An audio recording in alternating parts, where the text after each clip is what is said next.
শুভ সকাল বন্ধুরা, তোমরা সবাই কেমন আছো? কেমন কাছে তোমাদের দিনটা? বলে দেখেছিলে না তোমরা বাবার বাড়ি থেকে আমি নিয়ে এসেছিলাম গ্যাঁদাল পাতা। এখানে তো গ্যাঁদাল পাতা পাওয়া যায়, বাট খুব নোংরা জায়গা থেকে পাওয়া যায়, খেতে ইচ্ছেই করে না। এখন দেখো আমি পাতাগুলোকে বেছে নিয়েছি, নিয়ে নুন জলে ভিজিয়ে দিয়েছি, কিছুক্ষণ ভিজিয়ে রেখেছি।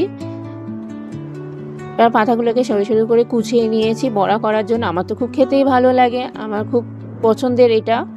এর মধ্যে বেসন, চালের গুঁড়ো, লঙ্কা কুচি, কালো জিরে সব কিছু দিয়ে ভালো করে মেখে নুন হলুদ দিয়ে মেখে এবার কড়াইতে দিয়ে দিয়েছি। ভাজতে বেশ মুচমুচে করেই ভেজেছি, খেতে বেশ ভালোই লাগছিল।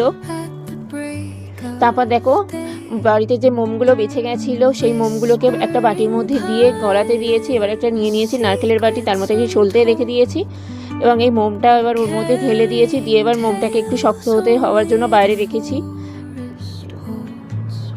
কিছুক্ষণ রাখার পর দেখো মোমটা পুরো শক্ত হয়ে গেছে। তারপরে মোমবাতিটাকে নিয়ে চলে আসলাম, গোবিন্দের কাছে ধরিয়ে দিলাম মোমবাতিটা। দেখো কেমন লাগছে।